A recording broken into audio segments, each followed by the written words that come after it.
Muchos lo conocen, de hecho en el break había gente que se estaba sacando fotos con el doctor, que es abogado, magíster en educación y doctor en ciencia política, egresado de la Universidad de El Salvador, conferencista en países como México, Bolivia, Paraguay, Brasil y Perú, tiene un posgrado en historia social, además es presidente honorario del Consejo Académico del Instituto Hernando Arias de Saavedra y tuvo muchos cargos. Si voy a contar todo el currículum del doctor, probablemente esté esta mañana acá. Por lo tanto, lo hice breve. Actualmente es senador, deja su cargo en diciembre de este año y le damos la bienvenida, quien va a cerrar esta jornada de ciencia política.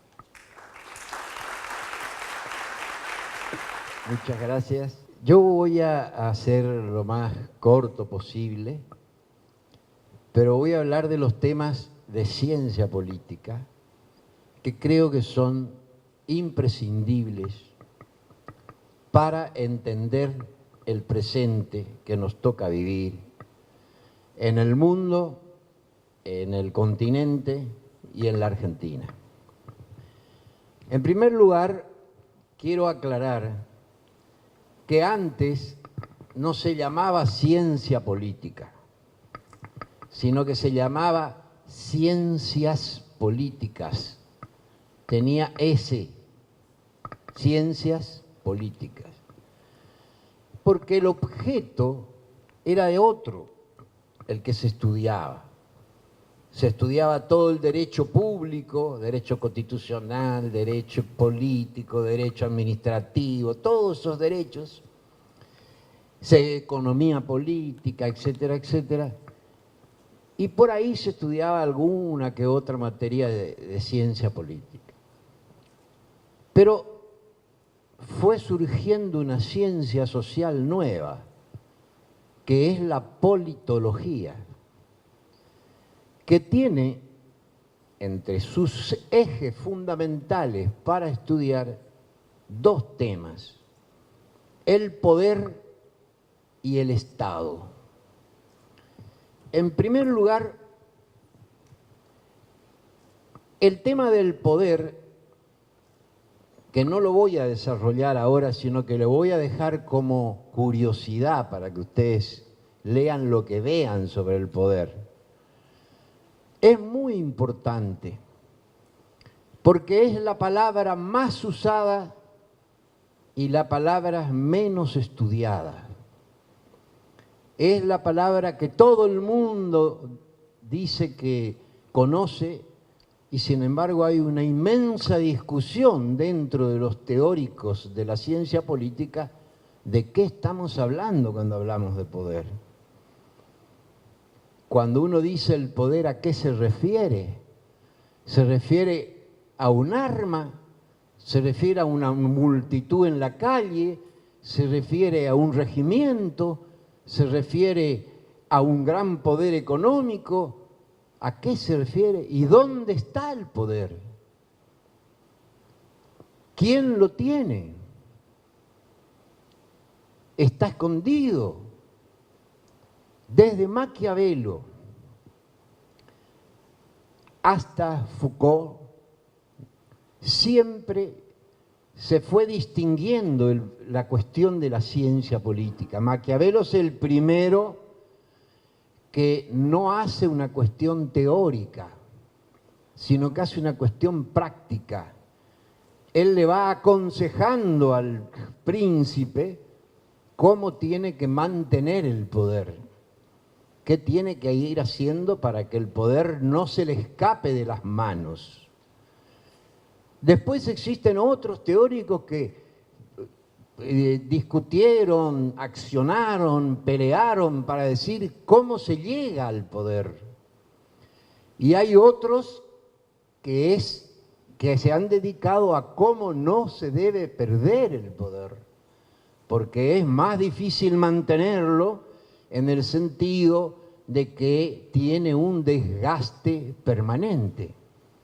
Decía un politólogo que el poder es como cuando alzamos el agua con las manos. A veces no podemos, si no sabemos bien, no podemos tomarla. La tenemos en las manos, pero se va. a veces si no se sabe mantener el poder, se lo pierde, se diluye, se desgasta. Entonces, pero hoy no es el día que yo, como ahora me reincorporo al Instituto Saavedra, desde este año, voy a empezar a venir y a conversar sobre estos temas, a recorrer los principales lugares donde se enseña ciencia política en el Saavedra, y vamos a hacer reuniones anuales, jornadas de ciencia política de todas las sedes donde se enseñe, no solamente Posada y Oberá, sino de todas las sedes, porque es muy importante la reflexión teórica sobre esos temas. Después cada uno hará con las concepciones que tiene, que se aclaren, lo que mejor le parezca. Pero vamos a conversar en ese nivel, o sea, en el nivel de la ciencia. El segundo problema que toca, y que por eso en este sí me voy a extender un poquitito más, porque es más urgente, porque lo del poder va a ser siempre igual, y va a ser así, y no lo vamos a resolver nosotros. No depende de nosotros lo que va a pasar con el poder, pero sí depende de nosotros lo que va a pasar con el Estado. En primer lugar, uno dice el Estado y parece que fuese la piedra que uno ve en la costa del río, que para mí estuvo siempre ahí. Y sin embargo los Estados no existieron siempre, ni el tipo de Estado existió siempre. O sea, primero aparecieron antes, yo digo, desde que se organizó el poder, porque el Estado es una forma de organización del poder. Desde que se organizó el poder, empezamos siempre cuando se estudia la historia con el ejemplo del Imperio Romano, que es un poder gigantesco.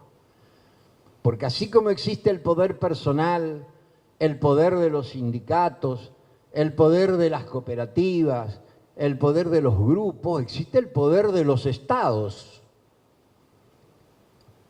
Y tuvimos una etapa larga en la historia de la humanidad donde se organizaban en aquel tiempo como grandes imperios. El imperio chino, el imperio otomano, el imperio romano, después vino el imperio español, el imperio británico, y después se fueron transformando y vinieron en el siglo X, fines del siglo XVIII y siglo XIX, el Estado-nación, que con algunas pretensiones de imperio, pero que termina a fines del siglo XIX con la constitución del Estado Italia y del Estado alemán y del Estado japonés. En ese marco nosotros aparecemos en la historia. Cuando digo nosotros, me refiero al pedazo de mundo que significaba la heredad hispano-criolla, o sea, América hispánica, que antes, hasta 1640, había estado unificada, cuando Portugal era una provincia de Hispania.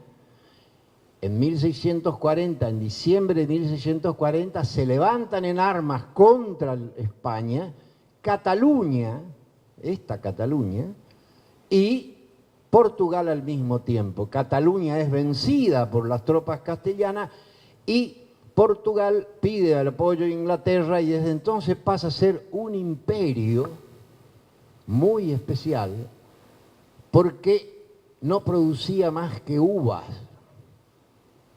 Y nunca se vio en la historia un imperio que solamente produzca vinos.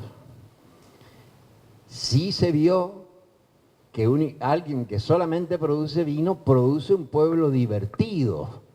Pero en este caso no, era un imperio en serio, porque era el guante inglés de un subimperio, porque el verdadero poder estaba en el centro que estaba produciendo la revolución industrial en el mundo. Ahí nosotros aparecimos en la historia. Y aparecimos siempre producido por un acontecimiento mundial externo. Nos metieron prisionero el rey. Y cuando los franceses nos meten con la invasión napoleónica a nuestro rey preso, venían en nombre de la libertad, de la igualdad y de la fraternidad, pero nos robaron el rey, que era el símbolo de la unidad nacional. Entonces el pueblo hispano-español se puso en guerra, allá y acá, y formaron juntas. En esa gran movilización que fue popular, participativa y sangrienta, nacen las ideas de la independencia. Para esto quiero decir que en ese momento nadie pensaba en los países que hoy existen. En ese momento es un instante de la historia donde los mapas cambian, porque los mapas cíclicamente se mueven, no están siempre igual. Cuando el movimiento de la historia es brusco y se cambia de contenido, muchas veces se cambian los mapas. Han sido distintos los mapas. Y en la época, desde 1810 a 1825, más o menos, 26, todo lo que era Hispanoamérica se transformó en 20 y pico de repúblicas, grandes, medianas, chicas, muchas chicas, que caracterizaron el periodo posterior a la independencia. Esto es muy importante por lo que voy a explicar ahora y quiero retomar el pensamiento de la primera profesora que expuso, la profesora Woto, que dijo que nuestro lugar de proyección, de acción, era el Mercosur. Y esto tiene una enorme importancia para cualquier tendencia política. ¿En qué sentido? En el sentido de que el Mercosur es el momento en el cual América Latina por primera vez, desde que fue dividida en un montón de pedazos, vuelve a mirarse a sí misma, vuelve a reflexionar sobre lo conveniente que significa establecer lazos y hacer no un Estado-nación, sino un Estado-continente. Hubo un antecedente importante que yo quiero que lo recuerden en lo posible. A principios de 1900, no, un poco antes, a fines del 1800, se da la unidad alemana. A través de la unidad alemana se produce una revolución industrial interesante en Alemania y surge ahí un pensador que es el padre de la geopolítica alemana, que lo mandan, se llamaba Ratzel, y el gobierno alemán de Bismarck lo manda a ver qué es lo que pasaba en Estados Unidos, porque el mundo hablaba de que en ese lugar se estaba produciendo una revolución impresionante y los alemanes querían saber de qué se trataba. Cuando Ratzel va a Estados Unidos, se encuentra que ahí habían trenes que tenían que cruzar desde el Océano Atlántico hasta el Océano Pacífico. Para que esos trenes no den pérdida, tenían que tener muchos vagones.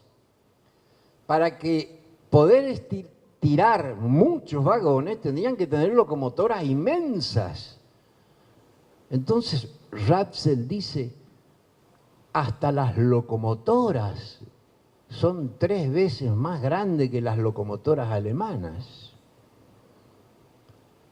Entonces dice, recorrí todo Estados Unidos y me di cuenta que fíjense lo que dice en 1902,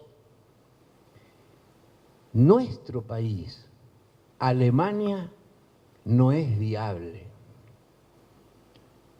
Porque el futuro del mundo, así como ahora los estados-nación, dice Ratzel, son los sujetos de la historia, es decir, los que van llevando la iniciativa, los que son soberanos y deciden sobre sí mismos, así como hasta ahora los estados-nación, es decir, Francia, Italia, Japón y Alemania, son los sujetos de la historia, en el futuro ya no va a ser así.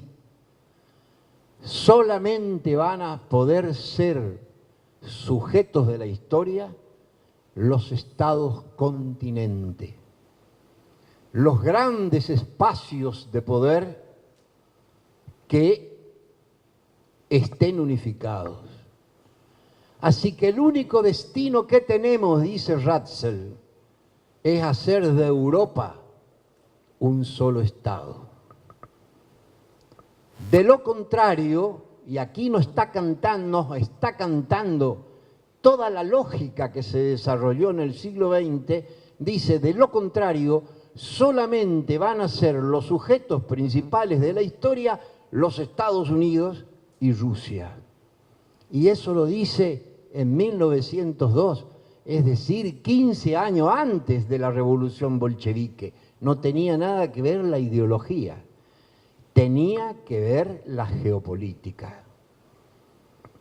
¿Por qué? Acuérdense de esto. El poder está compuesto de 5 elementos. El primero de ellos es la población. El segundo de ellos es el territorio, la extensión territorial. El tercero de ellos es la organización. El cuarto de ellos es la economía próspera y el quinto es la fuerza mítica, que en muchos casos puede ser la fe religiosa, una ideología, una utopía, como decía hoy la segunda exponente también brillante de nuestro instituto. Todos esos elementos se juntaban, pero a una dimensión inmensa en estos 2 bloques impresionantes. Cantó la lógica del siglo XX. Cuando cae y desaparece la Unión Soviética, que desaparece, se autodestruye como un castillo de naipes, aparece otro geopolítico inconmensurable, que era el asesor del presidente Clinton en Estados Unidos, y murió hace poco, se llamaba Samuel Huntington. Y yo les recomiendo el libro El choque de las civilizaciones, de Samuel Huntington. Él retoma la idea de los estados continentes, pero le llama, dice que al desaparecer las ideologías, al desaparecer los bloques ideológicos, van a emerger los bloques culturales. Y esos bloques culturales van a tener siempre un estado central. Y ese estado central no van a ser más de 5 o 6. Y enumera Estados Unidos, va a ser el Estado central de Occidente. Rusia va a ser el Estado central de la ortodoxia. China va a ser el Estado central de todo el mundo, digamos, de lo que en un momento fue el budismo, todo el Asia amarilla, digamos así, Vietnam, Laos, etcétera, etcétera. La India va a ser el otro Estado central. Fíjense, estamos hablando en este momento de las grandes potencias mundiales actuales. Y América Latina, Huntington dice, no son occidentales, porque nos excluye, nos deja en un limbo propio y no nos pone ningún destino. Tampoco dice que vamos a pertenecer, ni vamos a hacer la cola de Occidente, ni vamos a... porque Kissinger tiene la teoría que resultó equivocada, porque la práctica demostró otra cosa, de que América Latina era todo un patrio de Brasil, y que lo que haga Brasil va a ser América Latina. No demostró, no fue así, porque en la guerra, Brasil fue a la guerra, Argentina declaró la neutralidad. En las grandes decisiones no fue así. Argentina hizo un mundo impresionante con el sindicalismo y las conquistas sociales que Brasil no pudo hacer. O sea, hay muchas diferencias entre unos y otros. Pero la esencia de esto es la verdad de que América Latina tiene que ver cuáles son los caminos de su unidad. Porque los países por separados no tienen posibilidad de llegar al siglo XXII. Tenemos dos alternativas. Esto lo dice el geopolítico Alberto Metol Ferré, uruguayo, el mejor geopolítico en mi modesta opinión del Río de la Plata, asesor entonces del cardenal actual Papa. Él dice, la cuestión pasa por la unidad entre Argentina y Brasil. Así como la Unión Europea, la unidad pasó por el abrazo entre Alemania y Francia, que se habían matado durante 2 guerras. Cuando se pusieron de acuerdo en la unidad de hacer una gran empresa de producción de acero, detrás de eso vino todo lo demás. Y se fue unificando Europa. Todavía no está terminada de unificarse, porque la unificación no es un proceso de un día para otro, ni es la firma de un tratado, ni es un discurso de un presidente, ni una botella de vino que tomamos hoy en día y brindamos todo, ni ponemos toda la bandera junta acá. No, es mucho más complejo. Pero es mucho más fácil cuando existe detrás la misma lengua, la misma cultura, las mismas tradiciones y sobre todo los mismos héroes. Porque esos héroes son los que marcan el sentimiento de los pueblos. A nosotros nos parecerá que eso es un poco una enseñanza escolar, porque siempre la maestra nos hablaba, el día que murió San Martín se hace un acto, el día de la bandera se hace otro acto. No, no es así. Acuérdense de una cosa, no sé si acá hay algún paraguayo, pero yo tuve muchos amigos y buenos amigos paraguayos. Y después de conversar mucho y largo y tendido con ellos, me di cuenta que todo paraguayo lleva en el fondo de su corazón la muerte del Mariscal López en el Aquidabán. Y todo venezolano lleva la figura y la gesta de Bolívar en su corazón. Y todo argentino lleva un San Martín en el corazón. Porque la Argentina no salió nunca a invadir a nadie. Cuando sacó su ejército fue para liberar otros pueblos y unificar los pueblos. Y esa gesta lleva a todo argentino adentro. Por eso es muy importante no perder la continuidad histórica.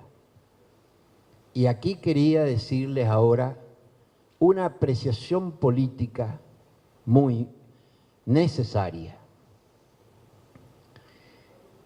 La caída del llamado socialismo, que terminó en una dictadura fracasada en la Unión Soviética, derrumbó consigo no solamente el socialismo, sino que derrumbó toda la enciclopedia anterior, que eran la sucesión de debates históricos que llevó el ser humano para ir conquistando la libertad.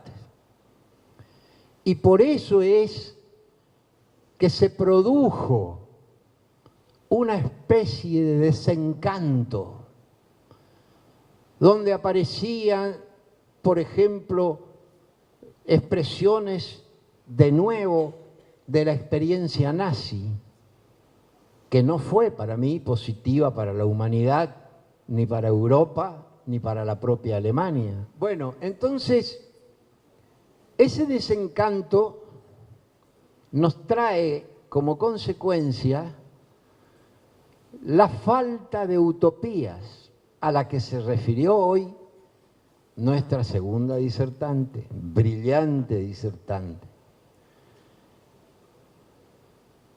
Falta también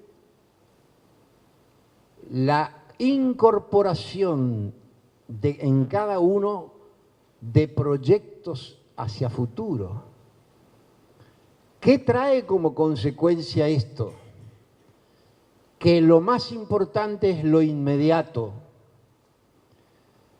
que lo único y la única manera de triunfar es la económica, y que el tiempo histórico no es tan importante como el tiempo presente, y se eleva el tiempo presente a la escala de un mito, que es la única fuerza que mueve a ciertos sectores de la sociedad y que le dan éxito. Además, que el éxito es la única justificación de la existencia humana. Todo lo contrario a lo que planificaron todos los soñadores del mundo, desde Jesucristo hasta los actuales. ¿Por qué ocurre esto? Porque en el mundo han caído los poderes que sostenían todas las ideologías. Y el mundo está viviendo una etapa de transición donde está cambiando el poder. Está cambiando el poder central. Cada vez que ocurrió esto, cuando Inglaterra le suplantó a España, fue a través de grandes guerras. Cuando Estados Unidos suplantó a Europa, fue a través de una inmensa guerra. Y ahora el mundo está tan armado que hace imposible que se haga a través de otra guerra. Entonces se hace a través de guerras de las redes, de las guerras de las comunicaciones, se transforman las comunicaciones en campos de batalla, donde se hacen mensajes de escalas de valores diferentes, se choca, se discute. Esa es en este momento la guerra porque se está cambiando el poder del mundo. Y esto es lo que nosotros tenemos que reflexionar, porque nosotros en ese cambio del poder del mundo tenemos que poner como primer punto lo que puso nuestra primera expositora a decir: nuestro escenario es este. Argentina sola no tiene posibilidad de destino. Con 45 millones de habitantes, si es que tiene, sin ejército prácticamente, sin elementos tecnológicos que se hagan a su defensa, no puede ser un sujeto histórico que se mueva solo. Tenemos que empezar por ensamblarnos racionalmente y de igual a igual con el Brasil. Para eso tenemos que tener una política para Hispanoamérica, para Uruguay, para Paraguay, para Bolivia, para Chile, para Colombia, para todos los países hispanoamericanos, y ensamblarnos de igual a igual los hispanoamericanos con la América portuguesa y volver a lograr esa unidad. Entonces sí, podemos ser un sujeto histórico del siglo XXI y del siglo XXII. El último trabajo de Metol Ferré se llama Mercosur o muerte, porque él dice o Mercosur o Puerto Rico. No hay otro destino para la Argentina. O vamos hacia una unidad que nos hará libres, poderosos, desarrollados y justos, o vamos hacia la colonia de una de las nuevas potencias que emergerán en el mundo. Entonces, creo que las reflexiones de hoy me parecieron extraordinarias, muy buenas. Quiero especialmente, al terminar, decirles que me han sorprendido por el nivel que han tenido las dos primeras exponentes profesoras de Oberá de Ciencia Política, y que de esa manera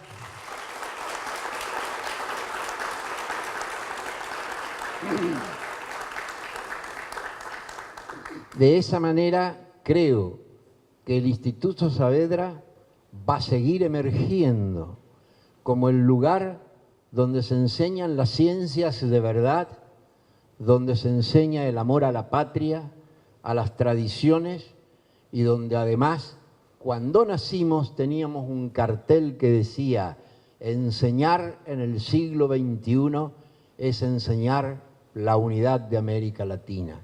Seguimos pensando lo mismo, y allí está, únicamente allí, la posibilidad de que se concreten los sueños de todos los latinoamericanos. Muchísimas gracias.